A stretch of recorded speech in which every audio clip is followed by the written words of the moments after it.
Lakini katika huu mnada wa leo ambao ni wa 4, kama mlivyoona tuko na tani 40,000 na katika tani 40,000 tani zaidi ya 35,000 zimeuzwa. Tumebakisha tani 5,000 ambao ukiangalia kiasilimia ni kama 88% ya mzigo wote umeuzwa. Sasa mwaka huu kidogo umekuwa mzigo uliokuja mnadani kwa mara moja ni mkubwa sana, lakini pia imeonyesha kwamba uwezo wa soko kuweza kuhimili mzigo mkubwa, kwa sababu kihistoria haijawahi kuuzwa tani 40,000 katika minada yote ile. Hata huko tulikotoka katika vyama vingine, hata TANECU haijawahi kuuzwa tani 26,000 wala watu wa Runali hajauza tani 20,000.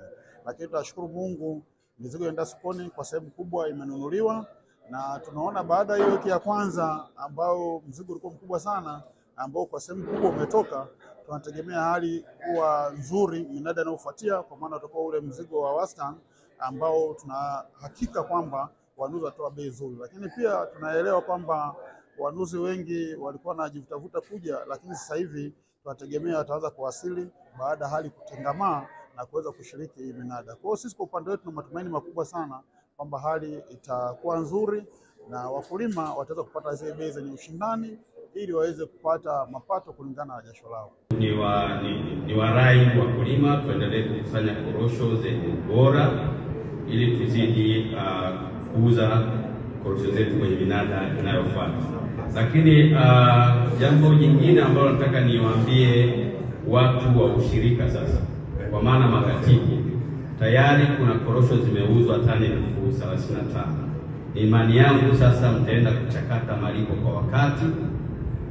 Wakati huu tunasubiri wanunuzi kulipa fedha, na rai yangu kwa chama kikuu pia nielekeze, leo hakuna kulala, invoice zitoke leo, na mimi kesho asubuhi nitafuatilia kuhakikisha kwamba invoice zote zinaenda kwa wanunuzi ili kesho waanze kuingiza fedha.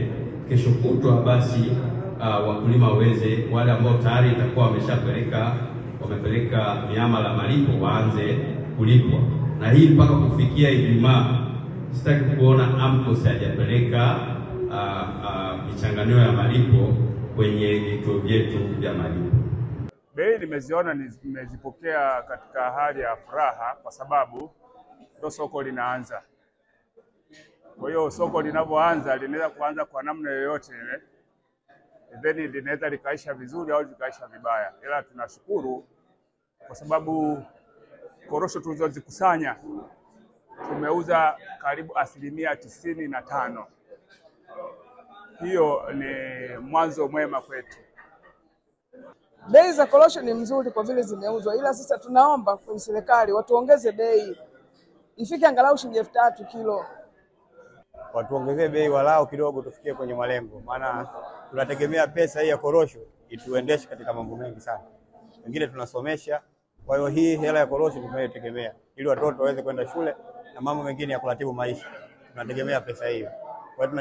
EuroAsia Universities Limited. Je, wewe ni mwanafunzi uliyefanya maombi ya vyuo na haujachaguliwa au umechaguliwa kozi ambayo haikuwa ndoto yako? Na je, wajua kuwa nchi za wenzetu kama vile China, UK, US, Canada, Romania na Poland wana Januari, March na September intake? Ondoa shaka, EuroAsia Universities Limited iliyosajiliwa na TCU ipo kwa ajili yako. Tunakuunganisha na vyuo vikuu nje ya nchi kupata kozi ya ndoto yako kwa gharama nafuu kabisa na kwa haraka zaidi. Pia kwa wale waliomaliza degree wanaweza kujiunga na vyuo vyetu marafiki vya Ulaya na kuweza kuendelea na masters huku wakifanya kazi, na hivyo kuweza kuchangia ama kulipa gharama za masomo bila kumsumbua mzazi. Tupigie simu 0765767556 au 0653310603 au tembelea ofisi zetu za EuroAsia Universities Limited zilizopo Sky City Mall, Ardhi Road, karibu na Mlimani City, Dar es Salaam. Lakini pia tupo Mshindo Iringa, Dodoma Road. EuroAsia, tunakata kiu yako.